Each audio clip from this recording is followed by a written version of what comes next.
العلي العظيم. أستغفر الله ربي من كل ذنب وأتوب إليه. لا حول ولا قوة إلا بالله العلي العظيم. أعوذ بالله من الشيطان الرجيم.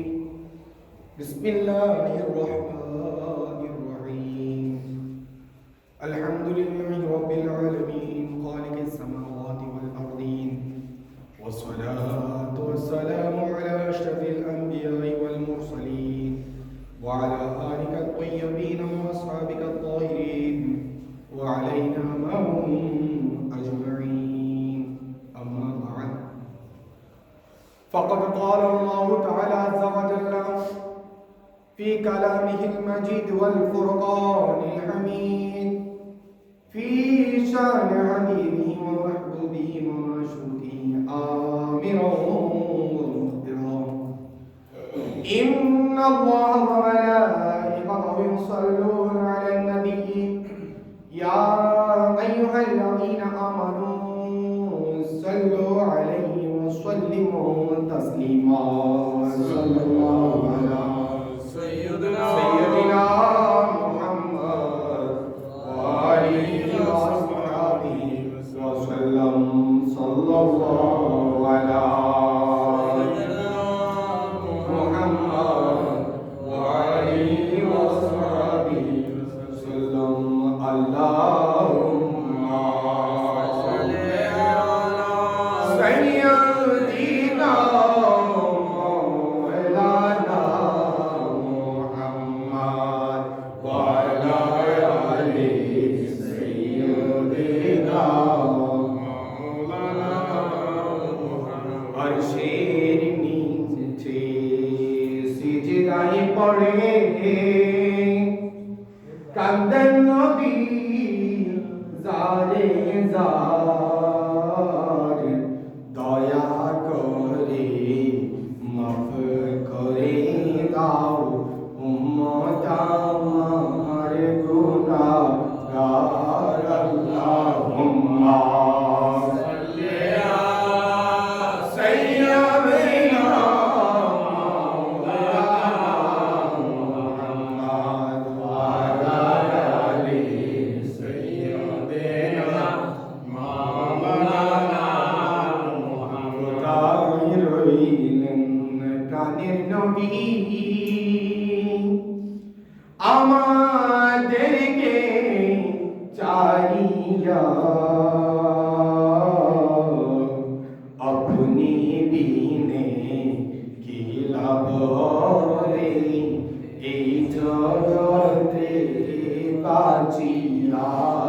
আল্লাহুম্মা সাল্লি আলা সাইয়্যিদিনা মাওলানা মুহাম্মদ ওয়া আলা আলি সাইয়্যিদিনা মাওলানা मुहम्मद। खुदा की अज़मतें क्या है मोहम्मद मुस्तफा जाने सल्लल्लाहु अलैहि वसल्लम। खुदा की अज़मतें क्या है मोहम्मद मुस्तफा जाने। मकामे मुस्तफा क्या है मकामे मुस्तफा क्या है मोहम्मद का खुदा जाने। खुदा की अज़मतें क्या है खुदा की अज़मतें क्या है मोहम्मद मुस्तफा जाने। मकामे मुस्तफा क्या है मकामे मुस्तफा क्या है मोहम्मद का खुदा जाने। सदा करना मेरे बस में थी मैंने तो सदा कर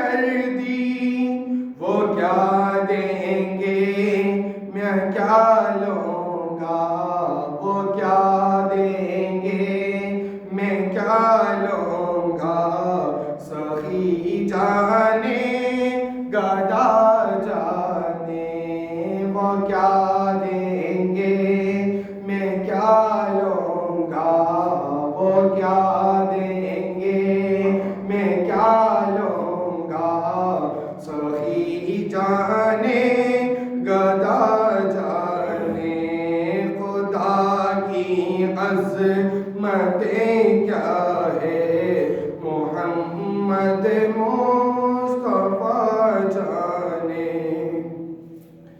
कहाँ जिब्रील ने सिदरा तलक मेरी रज़ाई है। कहाँ जिब्रील ने सिदरा तलक मेरी रज़ाई है कितने मंजिले आगे है कितने मंजिले आगे नबी जाने खुदा जाने है कितने मंजिले आगे नबी जाने खुदा जाने। রাঙ্গুনিয়া থানার ঐতিহ্যবাহী পোমরা সৈয়দ বাড়ি দরবার শরীফের মহান প্রবর্তক আওলাদে রাসূল সাল্লাল্লাহু আলাইহি ওয়াসাল্লাম এবং আওলাদে গৌসুল আজম জিলানী মুহাজির মুবাল্লিগ হাজত রওয়া মুশকিল কুশা শাহ সুফি সৈয়দ আজিমউদ্দিন আল আরবি আল হাসানি ওয়াল হুসাইনি কিবলা আলমের কদমের পাশে স্মৃতিধন্য পবিত্র জামে মসজিদে উপস্থিত পরম শ্রদ্ধাভাজন মুসল্লিন ইকরাম, মাইকের আওয়াজ যতদূর যাচ্ছে পর্দার আড়ালে মুস্কুরাত খাওয়াতিন মা বোনেরা রহমানি ওয়া রাহমাতুল্লাহি তাআলা আলাইহি। আসসালামু আলাইকুম ওয়া রাহমাতুল্লাহি ওয়া বারাকাতুহু। ওয়া আলাইকুম আসসালাম ওয়া রাহমাতুল্লাহি। আপনারা সকলে কেমন আছেন? আলহামদুলিল্লাহ। রব্বুল আলামিনের দরবারে অজস্র অগণিত বেশুমার শুকরিয়া আদায় করছি যে আল্লাহ রব্বুল আলামিন আমার মতো একজন হামদান নালাইক নাচিস গুনাহগার পাপী বান্দাকে আজকে জুমার নামাজ আদায় করার পূর্বে আপনাদের সম্মুখে দাঁড়িয়ে কিছুক্ষণ কথা বলার যে আল্লাহ আমাকে তৌফিক দান করেছেন। সাথে সাথে আজকে জুমার নামাজ যারা আদায় করতে এসেছেন আসবেন বলে নিয়ত করেছেন সকলের শুকরিয়া আদায়ার্থে সকলে উচ্চ আওয়াজে বলি আলহামদুলিল্লাহ। সাথে সাথে শুকরিয়া আদায় করছি কামলিওয়ালা মদিনাওয়ালা নূরওয়ালা হায়াতুন নবী জিন্দা নবী সরকারে মদিনার নুরানি কদম মোবারকের মধ্যে যার উম্মত হিসেবে রব্বুল আলামিন আমাদেরকে কবুল করেছেন তার শুকরিয়া আদায় করে বলি আলহামদুলিল্লাহ। শুকরিয়া আদায় করছি এ ভারতীয় উপমহাদেশের মধ্যে যাদের কদমের সদকায় আমরা দ্বীন ইসলাম পেয়েছি, দৌলতে ঈমান পেয়েছি, তাদের শুকরিয়া আদায়ার্থে আরেকবার বলি আলহামদুলিল্লাহ। এই মাস সিদ্দিক আকবরের মাস, ঠিক কিনা? প্রায় শেষের দিকে এই মাস আল্লাহ রাব্বুল আলামিন আমাদেরকে এই মাসের মধ্যে সিদ্দিক আকবরের জীবনী আলোচনা শোনার জন্য আল্লাহ আমাদেরকে তৌফিক দান করেছেন। সকলে বলি আলহামদুলিল্লাহ। এই সিদ্দিক আকবরের জীবনী থেকে আমাদের কি শিক্ষা? মাসের সর্বশেষ এসে আমাদের শিক্ষাটা কি? শিক্ষাটা হচ্ছে হযরত সিদ্দিক আকবর রাদিয়াল্লাহু তাআলা আনহুর ভালোবাসার নাম হচ্ছে ঈমান। বড় করে বলি সুবহানাল্লাহ। অপরদিকে সিদ্দিক আকবর রাদিয়াল্লাহু তাআলা আনহুর প্রতি বিদ্বেষ পোষণ করা, সিদ্দিক আকবরের প্রতি হিংসা পোষণ করা, সিদ্দিক আকবরের প্রতি মতানৈক্য পোষণ করা, একজন সাহাবীকে ভালোবাসতে গিয়ে অন্যজন সাহাবীকে ছোট করে দেখা, অথবা সরিষার দানা পরিমাণ যদি কারো অন্তরে সিদ্দিক আকবর রাদিয়াল্লাহু তাআলার ব্যাপারে যদি কোনো সন্দেহ থাকে তাহলে সেই সন্দেহের পরিণাম হচ্ছে কুফরি, সেই ঈমান থেকে খারিজ হয়ে যাবে, মুসলমান আর থাকতে পারবে না। বলি নাউজুবিল্লাহ। এই সিদ্দিক আকবরের মাসের মধ্যে আমাদের শিক্ষা হচ্ছে এটা, অর্থাৎ সিদ্দিক আকবরকে ভালোবাসার নাম হচ্ছে ঈমান, আর সিদ্দিক আকবর রাদিয়াল্লাহু তাআলার প্রতি বিদ্বেষ পোষণ করা হচ্ছে কুফরি। বলে সুবহানাল্লাহ। আজকের দুনিয়ার জমিনে মসজিদ অনেক রয়েছে, মাদ্রাসা অনেক রয়েছে, ওয়াজ অনেক হচ্ছে, কিন্তু অত্যন্ত পরিতাপের বিষয় সিদ্দিকে আকবরের কারামত, সিদ্দিকে আকবরের আজমিয়ত, সিদ্দিকে আকবরের মহব্বত, সিদ্দিকে আকবরের সদাকত সম্পর্কে আমাদের যুব সমাজকে জানানো অত্যন্ত প্রয়োজন। কিন্তু আমরা তার থেকে দূরে রয়েছি। আমরা সৌভাগ্যবান এই জন্য যে আমরা আজকে সৈয়দ বারে দরবার শরীফের পক্ষ থেকে সৈয়দ আজিমউদ্দিন আল আরবি রাহমাতুল্লাহি আলাইহি আমাদেরকে যে দিক নির্দেশনা দিয়েছেন, সেই দিক নির্দেশনা হচ্ছে আমাদের ভালোবাসা, আমাদের ঈমান, আমাদের মহব্বত হচ্ছে সিদ্দিক আকবর রাদিয়াল্লাহু তাআলা আনহুকে ভালোবাসা। বলে সুবহানাল্লাহ। ঠিক না ঠিক? আজকে অনেক জায়গায় সিদ্দিক আকবরের মাস চলে যাচ্ছে, কিন্তু সিদ্দিক আকবরের তাসকিরা হয়নি। অত্যন্ত দুঃখের বিষয়। আমার রাসূল সাল্লাল্লাহু আলাইহি ওয়াসাল্লাম সিদ্দিক আকবর রাদিয়াল্লাহু তাআলা আনহু এবং হযরত ওমর ফারুক রাদিয়াল্লাহু তাআলা আনহুর প্রতি ঘোষণা দিচ্ছেন, ক্বালা রাসূলুল্লাহ সাল্লাল্লাহু আলাইহি ওয়াসাল্লাম হুব্বু আবি বকর ওয়া ওমর ঈমানান ওয়া বাগদুহুমা কুফরা। আমার রাসূল সাল্লাল্লাহু আলাইহি ওয়াসাল্লাম বলছেন যে হযরত সাইয়েদনা আবু বকর সিদ্দিক এবং হযরত সাইয়েদনা ওমর ফারুক রাদিয়াল্লাহু তাআলা আনহুকে ভালোবাসার নাম হচ্ছে ঈমান। বরকত বলি সুবহানাল্লাহ। অপরদিকে তাদের প্রতি বিদ্বেষ পোষণ করা, তাদের প্রতি হিংসা পোষণ করা, তাদের প্রতি যদি কেউ অস্বীকার করে, তাদের ভালোবাসার যদি কেউ কমতি রাখে, তাহলে তার ঈমানের মধ্যে কমতি রয়েছে। ঈমান কমতি হলে সেটা যদি পরিপূর্ণ না হয়, তাহলে মুসলমান হওয়া যাবে যাবে আল্লাহর কাছে ফরিয়াদ, আল্লাহ যেন আমাদেরকে পরিপূর্ণ ভালোবাসার মাধ্যমে পরিপূর্ণ ঈমানদার হওয়ার তৌফিক দান করে। সকলে বলি সুবহানাল্লাহ। হযরত সিদ্দিক আকবর রাদিয়াল্লাহু তাআলা আনহুর প্রতি বিদ্বেষ পোষণ করলে কি হয়? কুফরি হয়, সেটার বাস্তব নমুনা হযরত সাইয়েদনা আব্দুর রহমান জামি রাহমাতুল্লাহি আলাইহি তার বিশ্ববিখ্যাত কিতাব শাওয়াহিদুন নবুওয়া উর্দুর মধ্যে 268 পৃষ্ঠা। এই একই ঘটনা হযরত ইমাম মুস্তাগফরি রাহমাতুল্লাহি আলাইহি দালাইলুন নবুওয়া এবং ইমাম আহমদ ইবনে হাম্বল ফাযাইলুস সাহাবা কিতাবের মধ্যে বর্ণনা করছেন যে তিনজন ব্যক্তি ইয়ামানের উদ্দেশ্যে ভ্রমণে বের হলেন। কোথায় বের হলেন? ইয়ামানের উদ্দেশ্যে। তিনজন ব্যক্তির মধ্যে একজন ছিল কুফাবাসী। ওই তিনজন বন্ধু, একজন কুফাবাসী, অপর দুইজন মিলে কোথায় সফরে যাচ্ছেন? ইয়ামানের দিকে। তিনজন ব্যক্তি ইয়ামানের দিকে সফরে যাচ্ছেন। যেতে যেতে ইয়ামানের পূর্ব কোণে, ইয়ামান ঢোকার পূর্বে ওই তিনজন ব্যক্তি সফরের কাছাকাছি চলে এসেছে। রাত হয়ে সন্নিকট হয়ে এসেছে। হাঁটতে হাঁটতে শরীর ব্যথা হয়ে গেছে, পরিশ্রম হয়েছে। এই জন্য বিশ্রাম নেওয়ার জন্য কিছুক্ষণ অবস্থান করলেন একটি গাছের গোড়ায়। তিনজন ব্যক্তি অবস্থান করলেন। অবস্থানের সময় তাদের চোখের সকলের নিকট ঘুম চলে আসলো। ওই তিনজন ব্যক্তি থেকে দুইজন ব্যক্তি ঘুম থেকে জাগ্রত হলো। জাগ্রত হওয়ার পর ওযু করলো, নামাজের জন্য প্রস্তুতি হলো। তৃতীয় জন ব্যক্তি যিনি কুফাবাসী ছিলেন, তিনি ঘুম থেকে জাগ্রত হননি। এমন অবস্থায় ওই দুইজন বন্ধু যারা আগে ঘুম থেকে উঠেছে, তারা ডেকে দিল, গো বন্ধু, সময় হয়েছে, আমরা সফরের জন্য বের হব। আমাদের পথ অতি সন্নিকট চলে এসেছে। আমরা যেই জায়গার জন্য বের হয়েছি সেই জায়গা আমাদের সামনে চলে এসেছে। আমরা এখন বের হব, উঠে পড়ো, ওযু করে নাও, আমরা নামাজ পড়ার পর বের হব। সাথে সাথে ওই ব্যক্তি ঘুম থেকে উঠে বলে, কমবক্ত, তোমরা আমাকে এমন সময় ঘুম থেকে ডেকে দিলে যখন আমার রাসূল আমার স্বপ্নের মধ্যে এসেছে। বলে সুবহানাল্লাহ।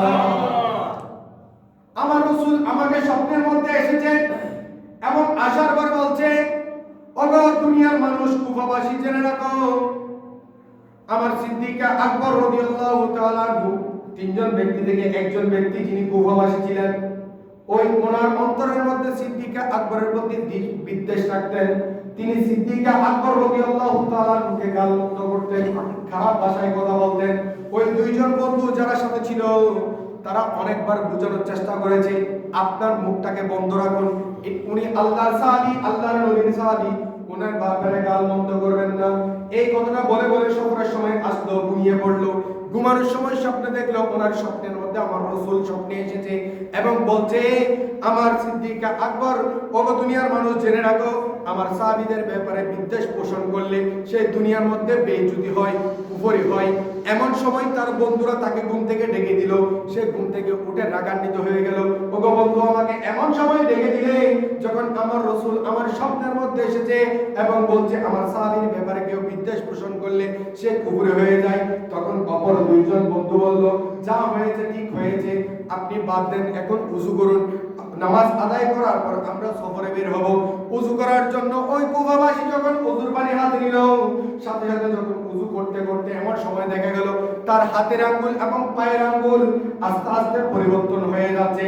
ওযু শেষ হতে না হতে তার শরীরের আকৃতি আস্তে আস্তে পরিবর্তন হয়ে যাচ্ছে। ওযু শেষ হওয়ার পর তার আপাত মস্তক বানরের আকৃতি পরিবর্তন হয়ে গেছে। বলি নাউযুবিল্লাহ। ওযু শেষ, ওনার আকৃতি বানরের আকৃতির সাথে পরিবর্তন হয়ে গেছে। এখন ওই দুইজন বন্ধু ঘাবড়ে গেল, এখন মুসিবতে পড়লাম, সাথে আনলাম বন্ধু, বন্ধু এখন বানরে পরিণত হয়ে গেল, কি করব?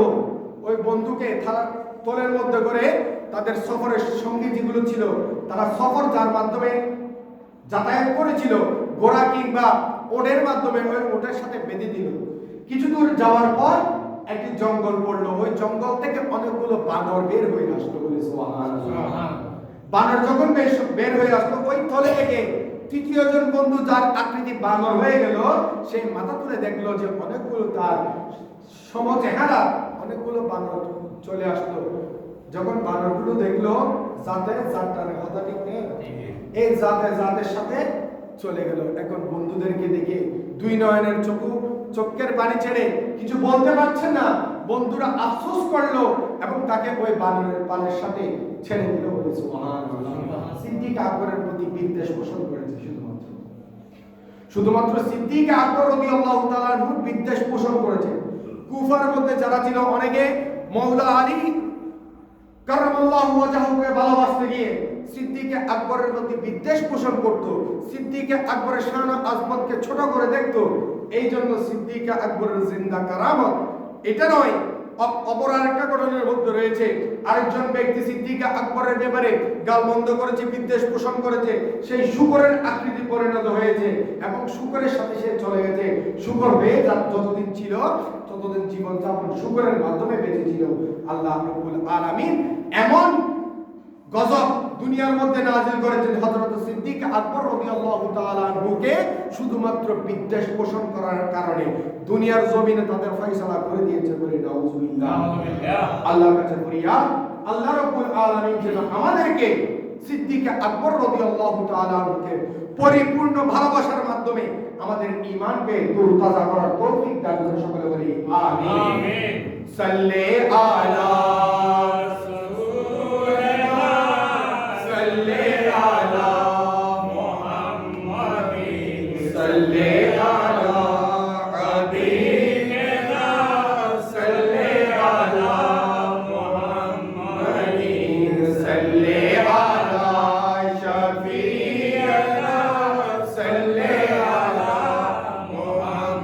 जमीन ज़मान तुम्हारे लिए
সিদ্দিক আকবরের মাস শেষের দিকে এবং আগামী মাস হচ্ছে রজবুল মুজাররব। বলি সুবহানাল্লাহ। এই রজবুল মুজাররব অত্যন্ত গুরুত্বপূর্ণ মাস, আরবি 12 মাসের মধ্য থেকে। এই মাস আসার পূর্বে আমাদেরকে প্রস্তুতি গ্রহণ করার জন্য আমার রাসূল সাল্লাল্লাহু আলাইহি ওয়াসাল্লাম হাদিস শরীফের মধ্যে বর্ণনা করেছেন। বলি সুবহানাল্লাহ। যে এই মাসের মধ্যে কেমন ফজিলত আমাদের সকলের জানা আছে। এই মাস অত্যন্ত গুরুত্বপূর্ণ এজন্য যে এই মাসের মধ্যে আমার রাসূল সাল্লাল্লাহু আলাইহি ওয়াসাল্লামের শ্রেষ্ঠতম মুজিজা, যেটা অন্য কোন নবীর সাথে হয়নি, অন্য কোন রাসূলের সাথে হয়নি, আল্লাহর পক্ষ থেকে আমার রাসূলের শ্রেষ্ঠতম মুজিজা, সেটা হচ্ছে মিরাজুন নবী সাল্লাল্লাহু আলাইহি ওয়াসাল্লাম এই মাসের মধ্যে উদযাপন হয়েছে। বলে সুবহানাল্লাহ। এই মাস মিরাজুন নবীর মাস। দ্বিতীয় নম্বর, এই মাস রজবুল মুজাররব, এটা আরো গুরুত্বপূর্ণ এই জন্য যে এই মাসের মধ্যে ভারতীয় মহাদেশের মধ্যে যিনি ইসলাম প্রচার করেছেন, ইসলামের আলোয় এই ভারতীয় উপমহাদেশকে আলোকিত করেছেন হযরত খাজা গরিবে নওয়াজ রাহমাতুল্লাহি আলাইহি। ওরস শরীফ হচ্ছে এই মাসের মধ্যে। বলে সুবহানাল্লাহ। এই সামনে রজব মাসের মধ্যে অত্যন্ত গুরুত্বপূর্ণ, এই জন্য শুধুমাত্র দুইটা বললাম, বাকিগুলো আগামী জুমার মধ্যে হবে। এখন এই রজব মাস আর গুরুত্বপূর্ণ এই জন্য যে আল্লাহ রাসূল আমাদেরকে 5টি রাত নির্ধারণ করে দিয়েছেন, গুরুত্বপূর্ণ রাত, যে রাতের ব্যাপারে আল্লাহ রাব্বুল আলামিন বলছেন বিসমিল্লাহির রহমানির রহিম, ইন্না আনজালনাহু ফি লাইলাতিল কদর ওয়া মা আদরাকা মা লাইলাতুল কদর লাইলাতুল কদর খায়রুম মিন আলফি শাহর। এমন রাত যে রাত হাজার মাসের চেয়েও উত্তম। সেই রাত লাইলাতুল কদর নয়, লাইলাতুল কদর ছাড়া আরো 4টি রাত রয়েছে, যেগুলো হচ্ছে লাইলাতুল কদর, লাইলাতুল বারাত এবং 2 ঈদের পূর্ব রাত, যেগুলো ঈদুল আযহা এবং ঈদুল ফিতর। 4টা রাত পেলাম। পঞ্চম রাত যেটা হচ্ছে সেটা হচ্ছে রজব মাসের প্রথম রাত। বলে সুবহানাল্লাহ। আমরা এই 4টি রাতকে ভালোভাবে উদযাপন যদিও করে থাকি, রজব মাসের প্রথম রাতটা কিন্তু আমাদের আলসির কারণে হয়তো আমরা ভুলে যাই। আমাদের শয়তান আমাদেরকে ওয়াসওয়াসার মাধ্যমে এই রাতের ব্যাপারে আমাদেরকে কি করে ভুলিয়ে রাখে যে আমাদের ইবাদত কমতি হয়ে যায়। এই জন্য আজকে এই আরবি মাসের মধ্যে হচ্ছে 29 তারিখ, ঠিক কিনা? আজকে 29 তারিখ, হয়তো বা সম্ভাবনা আজকে চাঁদ উঠতে পারে। যদি আজকে চাঁদ উঠে অথবা আগামীকাল উঠে, যে রাত চাঁদ উঠবে ওই দিন হচ্ছে প্রথম রাত। এই প্রথম রাতে যতটুকু সম্ভব ইবাদত করার জন্য নিয়ত করবেন এবং তার পরের দিন রোজা রাখার জন্য চেষ্টা করবেন। আমার রাসূল সাল্লাল্লাহু আলাইহি ওয়াসাল্লাম পবিত্র হাদিস শরীফের মধ্যে বলছেন, রজব শাহরুল্লাহ ওয়া শাবান শাহরি ওয়া রমজান শাহরু উম্মতি, ইন্না রজবান শাহরু আযীমুন তুদাআফু ফি হাসানাতু ফামান সামা ইয়াওমান ফি রজবি কানা কাসিয়ামিস সানাতিন। বলি উচ্চ আওয়াজে বলি সুবহানাল্লাহ। আমার রাসূল সাল্লাল্লাহু আলাইহি ওয়াসাল্লাম বলছেন, রজব শাহরুল্লাহ, রজব হচ্ছে আল্লাহর মাস। কার মাস? আর একটু আস্তে করে বলি, কার মাস? আল্লাহর মাস। আল্লাহর মাসের মধ্যে আমার রাসূল সাল্লাল্লাহু আলাইহি ওয়াসাল্লাম আমাদেরকে বলে দিচ্ছেন, যদি মাস যদি আল্লাহর হয়, আমরা বান্দাকার, আমরা বান্দাকার। সুতরাং মাসও আল্লাহ, বান্দাও আল্লাহ। সুতরাং কাজ যা করতে হবে সবকিছু কার জন্য করতে হবে? কার জন্য? আর একটু আস্তে করে বলি, কার জন্য? সুতরাং আল্লাহর জন্য যেহেতু আমরা কাজ করব, এই জন্য জুমার নামাজ 2 রাকাত পড়ে চলে যাব। কথা বলেন ঠিক না বেটি?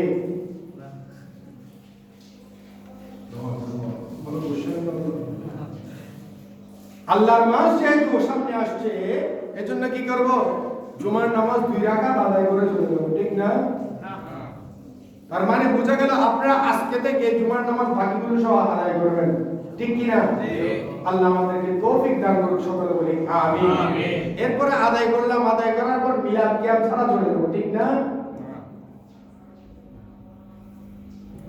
মাস হচ্ছে কার? কার? মাস হচ্ছে আল্লাহ। তো আল্লাহর মাসের মধ্যে আমরা ইবাদত করব না, ঠিক কি না? এই মাস আমাদেরকে আমার রাসূল সাল্লাল্লাহু আলাইহি ওয়াসাল্লাম বলে দিচ্ছেন, এই রজব মাস শাহরুল্লাহ যখন আসবে তখন বান্দা মুসলমানগণ প্রস্তুতি গ্রহণ করো। তুমি ভুল করেছো, গুনাহ করেছো, সমস্ত গুনাহ থেকে পরিত্রাণ পাওয়ার জন্য এই মাসের মধ্যে আল্লাহর সাথে বান্দার সবচেয়ে কাছের সম্পর্ক বিদ্যমান হবে, সম্পর্ক সৃষ্টি হবে। এজন্য ভুল আগে হয়ে গেছে, আজকে থেকে পরিবর্তনের সিদ্ধান্ত নাও। মাস ঢোকার সাথে সাথে আমরা আল্লাহর নৈকট্য হাসিল করার জন্য, আমাদের ঈমানকে তাজা করার জন্য ইবাদত বندگی বাড়াতে হবে, ঠিক কি না? এজন্য আমাদেরকে নামাজ আদায় করতে হবে। দ্বিতীয় নম্বর, প্রস্তুতি গ্রহণ করব এই মাসের মধ্যে। এই মাসে যখন প্রস্তুতি গ্রহণ করব, আমাদের ভুলগুলো আমরা যখন সংশোধন করে নিব, এরপরের মাস হচ্ছে শাহরু শাবান। আমার রাসূল বলছেন, আশ-শাহরু শাবানু শাহরি, এই শাবান মাস হচ্ছে আমার মাস, আমি রাসূল সাল্লাল্লাহু আলাইহি ওয়াসাল্লামের মাস। বলি সুবহানাল্লাহ।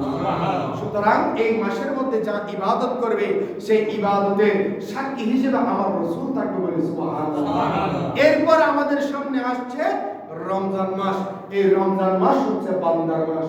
কিন্তু মজার বিষয় হচ্ছে, আমরা আল্লাহর মাস এবং রাসূলের মাসকে যদিও কি রাখি, ইবাদতে কমতি রাখি, কিন্তু বান্দার মাসে কিন্তু আমরা ইবাদত ঠিক রাখি, ঠিক কি না?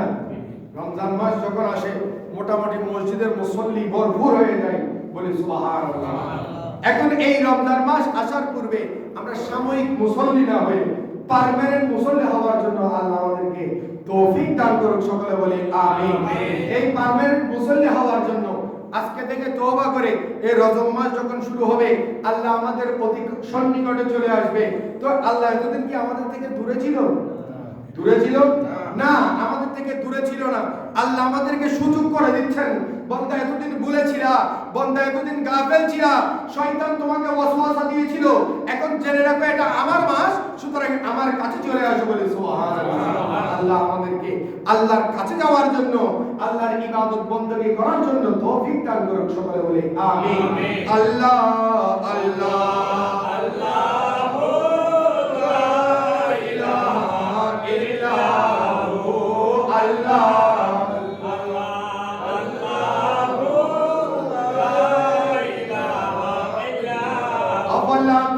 सब कुछ जाने देखे भाई तो करीब, गायब की खबर देने वाला वो अल्लाह का प्यारा हबीब नबी जी।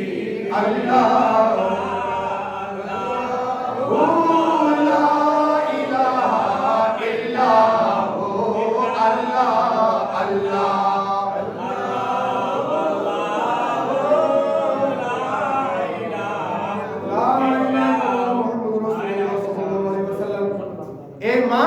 অত্যন্ত গুরুত্বপূর্ণ মাস, এজন্য যে এটা হচ্ছে আল্লাহর মাস। বলে সুবহানাল্লাহ। আমার রাসূল সাল্লাল্লাহু আলাইহি ওয়াসাল্লাম বলছেন, মান সামা, যে ব্যক্তি এই রজব মাসের মধ্যে রোজা রাখলো, ইয়ামান, কয়দিন? একদিন।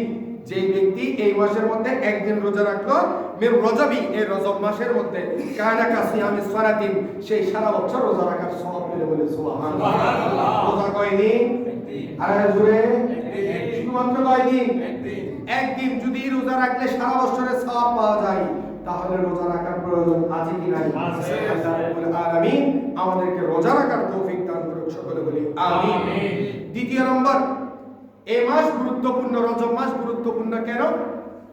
যে পবিত্র কালামুল্লাহ শরীফের মধ্যে যতগুলো বরকত রয়েছে, সমস্ত বরকত জিকিরের মধ্যে রয়েছে। বলে সুবহানাল্লাহ।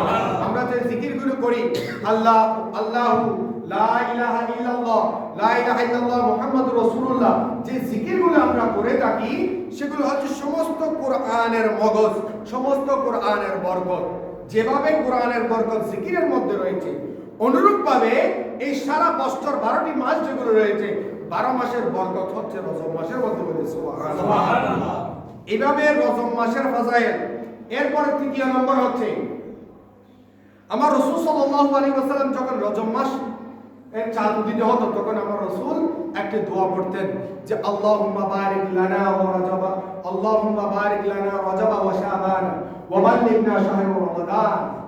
আমার রাসূল সব সময় দোয়া করতেন, ওগো আল্লাহ, আমাদের হায়াতকে বৃদ্ধি করুন।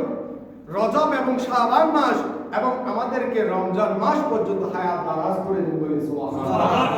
এইভাবে এই দোয়াটা যারা করবে তাদের এই মৃত্যু যদি চলে আসে তাহলে এই দোয়ার বরকতে রমজানের ফজাইল, রমজানের বরকত তাদের আমলনামার মধ্যে লিপিবদ্ধ হয়ে যাবে বলে সুবহানাল্লাহ। আমার রাসূল সাল্লাল্লাহু আলাইহি ওয়াসাল্লাম এই দোয়াটা করতেন এইজন্য যেন আমরাও এই দোয়াটা সবসময় করতে পারি যে আল্লাহ রাব্বুল আলামিন বারবার আমাদেরকে এই দোয়া এবং সামনের রজব মাসে পরিপূর্ণ ইবাদত করার আল্লাহ আমাদেরকে তৌফিক দান করুন। সকলে বলি আমিন। ইবাদতের কথা কেন বলছি? আমাদের ঈমান আকীদা সবকিছু ঠিক আছে, কথা বলেন ঠিক না বেটে? আমরা সকলেই সুন্নি, ঠিক না? ওয়াহাবিরা কি আছে না? আবার অনেকে তো ওয়াহাবির নাম বলে গাল চলে, হযরত ওয়াহাবিরা গাইলে তো আর তো ওয়াহাবি কে নাই মানে আরবি আর সুন্নি, কিন্তু সুন্নি হওয়ার পরেও আরা যদি কেল্লো হয় মজাদার করি হতা মারামারি করি। আর সবচেয়ে বড় দুর্বলতা আর ইবাদত কমতি আছে। আর ব্যাকরণ সব সময় আমাদের আমরা কি করি? নামাজ পড়ি, কথা ঠিক না? তার তো পরিবর্তন করে বলছে আর এই তার আল্লাহ মোকাবেলা আকীদার বেকিন ঠিক আগে ফলে কি রকম করি নামাজ পড়ি। কারণ আমাদের আকাবের যারা রয়েছে সৈয়দ আসিমউদ্দিন আল আরাবী ওনার আওলাদগণ যারা এই দ্বীন ইসলাম এখানে প্রতিষ্ঠা করেছেন, ওনাদেরকে যারা লিখেছেন ওনারা কখনো নামাজ ছাড়া ছিলেন? কখনো ছিলেন?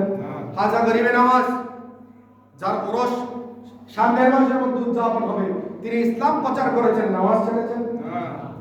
আজকে জঙ্গিবাদ প্রতিষ্ঠা হয়েছে শুধুমাত্র ইসলামের মূলধারা থেকে বিরত থাকার কারণে। ইসলামের মধ্যে তলোয়ার উদ্যম করতে হবে না। হযরত শাহজালাল ইয়ামানী রাহমাতুল্লাহি আলাইহি যখন এই বাংলার জমিনে এসেছিল শুধুমাত্র আযানের বদৌলতে কাফের মুশরিকদের যতগুলো গির্জা রয়েছে সমস্ত গির্জাকে ধূলিসাৎ করেছে, শুধুমাত্র আযান দিয়েছে বলে সুবহানাল্লাহ। তার মানে বোঝা গেল আযানের তাসির কিরকম ছিল। এখন আমরা সেই তাসির যদি পেতে চাই, আমাদের এই কলমকে যদি জিন্দা করতে চাই, আমাদেরকে ইবাদতের মধ্যে দাখিল হতে হবে। কথা বলেন ঠিক না? আল্লাহ রাব্বুল আলামিন আমাদেরকে ইবাদতের নিয়তে এবং আমলে জিন্দেগি দুরুস্ত করার আল্লাহ আমাদেরকে তৌফিক দান করুন। সকলে বলি আমিন। আরেকটি অনুরোধ, আপনারা জুমার সময় অল্প 12:30 যদি আমাদের তাকবীরাত শুরু হয়, আপনারা সকলে চেষ্টা করবেন এই সময়ের মধ্যে আসার জন্য। কেননা আলোচনা যেগুলো হয় আপনারা ওয়াজ অনেকগুলো শুনে থাকেন। ঈদে মিলাদুন নবীর মাহফিল এই শীতকালীন শুরু করে বর্ষা আসা পর্যন্ত প্রত্যেকটা দিন মাহফিল থাকবে। সেটা হচ্ছে আমার রাসূল সাল্লাল্লাহু আলাইহি ওয়াসাল্লামের দোয়া এবং আমাদের সেরতাজ আমাদের আউলিয়া কিরাম যে আমাদের জন্য দোয়া করেছেন। প্রত্যেক ঘরে ঘরে মিলাদুন নবীর জুলুস হবে, মিলাদুন নবীর মাহফিল হবে। সেই বরকত আজকে আমাদের জমিনে হচ্ছে। কিন্তু আপনাদের নিকট ফরিয়াদ, আমরা দুনিয়ার মধ্যে যতদিন বেঁচে আছি আমরা কাজ কাম যা কিছু করছি আমাদের পরিবার পরিজনের জন্য, আত্মীয় স্বজনের জন্য, বন্ধু বান্ধবের জন্য। কবরে আমাদের সাথে কেউ থাকবে না? থাকবে না। তাহলে কবরে যেগুলো থাকবে সেগুলো নিয়ে তো চিন্তা করার দরকার, ঠিক কি না? এখন কবরে আমাদের আমলনামা যাবে, সুতরাং আমলনামা কমাতে হবে, ঠিক না? আমলনামা কমাতে হবে, ঠিক না? আমলনামা বাড়াতে হবে, কেননা আমলনামা হচ্ছে আমাদের সাথী। এই জন্য আমল বাড়ানোর জন্য আমাদেরকে মসজিদে পরে আসতে হবে, ঠিক না? ঠিক বলে হবে, আমাদেরকে মসজিদে তাড়াতাড়ি আসতে হবে। এই জন্য আপনাদের সকলের কাছে অনুরোধ যে আপনারা মসজিদের মধ্যে তাড়াতাড়ি আসবেন এবং সবকিছু শেষ করার পর মসজিদের থেকে বের হবেন। আল্লাহ আমাদেরকে সকলকে আমল করার, বুঝার এবং হেদায়েত হওয়ার তৌফিক দান করুন। সকলে বলে আমিন। কথায় যদি কেউ কষ্ট পেয়ে থাকেন কোনো জন্য ক্ষমা প্রার্থনা করছি, ক্ষমা করবেন। ওয়া মা তৌফিক ইল্লা বিল্লাহ। আসসালামু আলাইকুম ওয়া রাহমাতুল্লাহি ওয়া বারাকাতুহু। যারা সাল্লাল্লাহু আলাইহি করেন না